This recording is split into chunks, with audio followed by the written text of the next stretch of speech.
Hello और आप सबका स्वागत है बाइट साइज इनसाइट में। ये वेक्टर कैलकुलस और मैथमेटिकल फिजिक्स प्लेलिस्ट की 6 वीडियो है और इस वीडियो में हम डिस्कस करने जा रहे हैं divergence of a vector field. तो divergence of a vector field क्या होती है?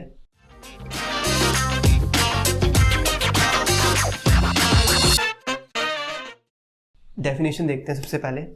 तो divergence of the vector field represents the net outward flux of the vector function per unit volume enclosed by a close surface.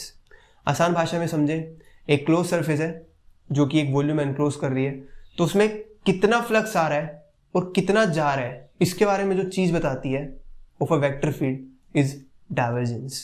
ठीक है, suppose मेरा कोई एक वेक्टर है v वेक्टर, जिसे मैं लिखता हूं vx i cap plus vy j cap plus vz k cap. तो डाइवर्जेंस ऑफ v को लिखा जाता है del dot v which is equal to del over del x i cap plus del over del y j cap plus del over del z k cap dot product with vx i cap plus vy j cap plus vz k cap. Finally हमारे पास आएगा del vx over del x plus del vy over del y plus del vz upon del z। ये हमारा आ जाएगा del dot v या divergence of v। तो हम देख रहे हैं डाइवर्जेंस ऑफ v है basically this is a scalar quantity और होनी भी चाहिए, like it represents the number of field lines incoming and outgoing, that should be a scalar quantity, right.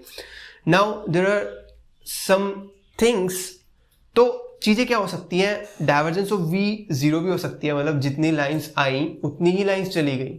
Divergence of v greater than zero भी हो सकती है, implies ज्यादा line आई, अगर कम लाइन आई और ज्यादा लाइन चली गई तो मतलब डाइवर्जेंस ऑफ v क्या है? Greater than zero. अगर कम ज्यादा लाइन आई और कम निकल रही है तो डाइवर्जेंस ऑफ v क्या है हमारी? Less than zero. तो बेसिकली इन सबके और फर्दर नाम होते हैं और वो एक बार लिख लेते हैं और आपको समझ में आ जाना चाहिए बेसिकली वो क्या इंडिकेट कर रहे हैं। सो अगर डाइवर्जेंस ऑफ v जीरो है तो इसे बोला जाता है, इसका मतलब होता है कि जो इनकमिंग फ्लक्स है वो इक्वल है आउटगोइंग फ्लक्स के। और इस फील्ड का एक और नाम होता है जिसे बोलते हैं सोलेनोइडल फील्ड। सोलेनोइडल नाम कैसे पड़ा इस फील्ड का? जस्ट एज सच कुछ नहीं है, बस जो सोलेनोइड होता है जब आप उसमें करंट इंड्यूस करते हैं और उसके साइड में भी आपने एक दूसरा सोलेनोइड रखा, तो क्या होता है जब आप उसमें करंट देते हैं, एक एसी करंट देते हैं, तो क्या होता है current produces a magnetic field और उस magnetic field is a time varying magnetic field, क्योंकि हम एसी करंट दे रहे हैं तो time varying magnetic field generate होगी। उस टाइम वेरिंग मैग्नेटिक फील्ड से एक फ्लक्स जनरेट होगा, जिस फ्लक्स की वजह से, जो कि चेंज हो रहा है, रेगुलरली चेंज हो रहा है, जिसकी वजह से जो हमारा सेकंड सोलेनोइड है उसमें एक ईएमएफ जनरेट होगी और उस ईएमएफ से दोबारा करंट आएगा। सो बेसिकली इस होल प्रोसेस में हम देखते हैं कि जो डाइवर्जेंस ऑफ बी होता है, मतलब जितनी मैग्नेटिक फील्ड वहां से ओरिजिनेट हो रही है उतनी ही उस तक पहुंच रही है और वो फर्दर आगे पास आउट हो जा रही है। मतलब डाइवर्जेंस ऑफ बी होता है that comes out to be zero and that's thing to discuss in electrodynamics, but एक वहां से एक नोटेशन से हमारा एक सोलेनोइडल फील्ड का कॉन्सेप्ट आता है। और जो होता है, और दो तरह की और फील्ड होती है। अगर डाइवर्जेंस ऑफ v मेरी लेस देन जीरो है, इसका मतलब हुआ कि जो मेरा इनकमिंग फ्लक्स है वो ज्यादा होगा किससे? आउटगोइंग फ्लक्स से। ठीक है, ओ सॉरी माय मिस्टेक, जो इनकमिंग फ्लक्स है वो मेरा कम होगा आउटगोइंग फ्लक्स से, तो मेरा डाइवर्जेंस ऑफ v क्या हो जाएगा? Less than zero. ऐसी फील्ड को बोलते हैं सिंक फील्ड। तीसरे तरीके की फील्ड होती है हमारे पास जब मेरा डाइवर्जेंस ऑफ v होता है ग्रेटर देन जीरो। इसमें क्या होता है, जो हमारा इनकमिंग फ्लक्स होता है वो लेस देन होता है, जो हमारा इनकमिंग फ्लक्स होता है वो लेस देन होता है आउटगोइंग फ्लक्स से, या जो हमारा इनकमिंग फ्लक्स होता है वो लेस देन होता है आउटगोइंग फ्लक्स से। इसमें अपोजिट होगा गाइस, इसमें मैं ग्रेटर देन सही कह रहा था, जब मेरा इनकमिंग फ्लक्स होता है वो ग्रेटर देन होता है आउटगोइंग फ्लक्स से। तो ऐसी फील्ड को बोलते हैं सोर्स फील्ड। अपोलॉजीज, यहां थोड़ी गलती हो गई, बट कोई नहीं, आगे बढ़ते हैं। एक इसका डायग्राम पॉइंट ऑफ व्यू से भी, मतलब कितना मैग्नीट्यूड आ रहा था और कितना जब जाते वक्त बचा, उससे भी कुछ कुछ हम इंडिकेट कर सकते हैं कि डाइवर्जेंस 0 है, ग्रेटर देन 0 है, लेस देन 0 है. Let me represent it in a schematic way. So suppose मेरे 3 फिगर्स बनाता हूं मैं. ओके, सपोज जो मेरी इनकमिंग फील्ड है वो कुछ ऐसे है.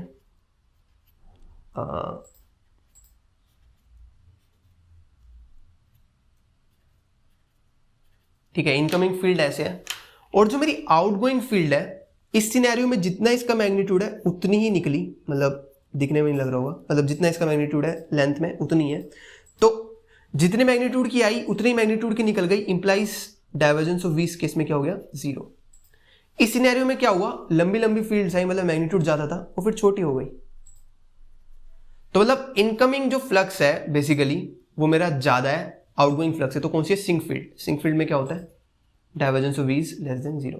इस सिनेरियो में छोटी छोटी फील्ड है मैग्नीट्यूड, और एकदम से बाहर निकली तो बड़ी हो गई. तो मतलब क्या है, आउटगोइंग फ्लक्स क्या हो गया, ज्यादा हो गया किससे, इनकमिंग फ्लक्स से. तो ये कौन सी फील्ड हमारी, del dot v greater than 0, मतलब सोर्स फील्ड. तो ये था थोड़ा बहुत डाइवर्जेंस के बारे में. तो इसके ऊपर एक क्वेश्चन करते हैं, और एक आइडेंटिटी है जो डाइवर्जेंस की मैं बताऊंगा, उसके ऊपर फिर फर्दर एक और क्वेश्चन लगाएंगे.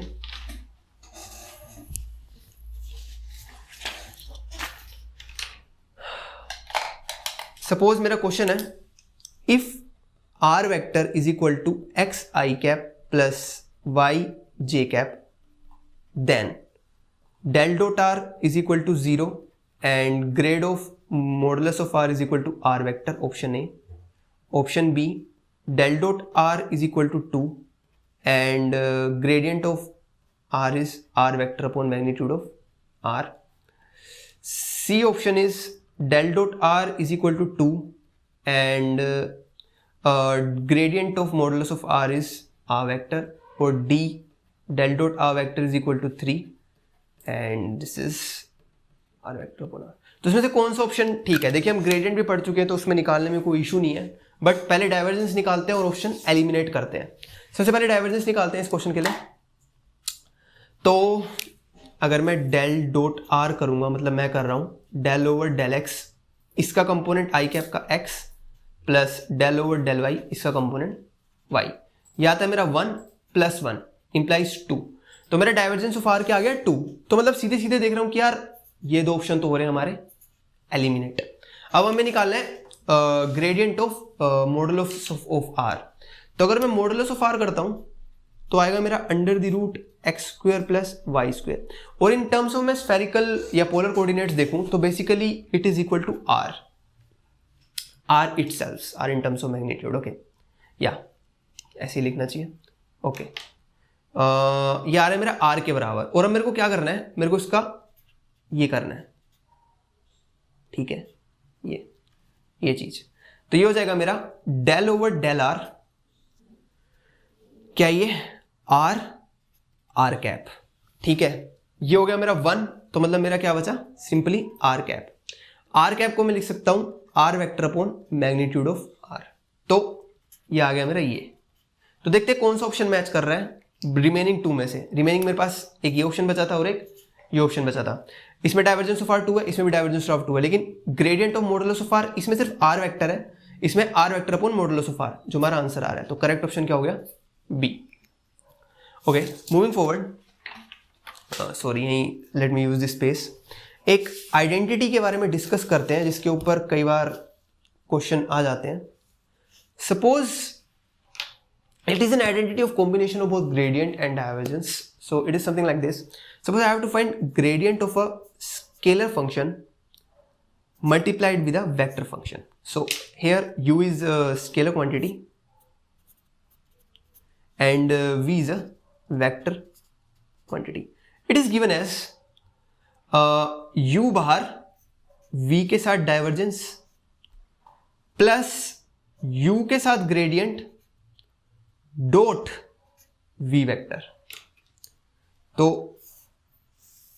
ये आइडेंटिटी ध्यान में रखना. एक बार पॉज करके आप लिख भी सकते हैं क्योंकि नेक्स्ट क्वेश्चन में जस्ट हम सिमिलर आइडेंटिटी यूज करके उस क्वेश्चन को सोल्व करने वाले हैं. ओके, सो क्वेश्चन क्या कह रहा है हमारा? क्वेश्चन कह रहा है कि अगर मेरा gradient of r n into r cap 0 है तो एन की क्या वैल्यू होगी?